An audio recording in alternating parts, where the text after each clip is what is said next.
Napag-alaman mula sa reliable source na mukhang okay na uli ang controversial na magkarelasyon na napabalitang naghiwalay na. Naging tahimik pa rin sila sa kanilang di umano'y paghihiwalay at hindi talaga sila nagsalita. May ilan lang na pagtanungan na malapit sa dalawa at nagkikita na nga raw ulit sila. Pero hindi raw sila magkasama ngayong Pasko.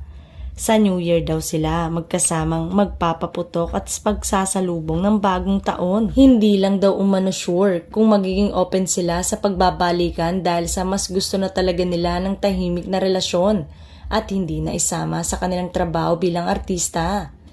Masaya naman sila lalo na ngayong Pasko at bagong taon na magkasama sila sa kani-kanilang pamilya. Kanya-kanyang hula naman ang netizen kung sino ang couple na ito dahil nga sa dami ng controversial na star na naghiwalay ngayong taon.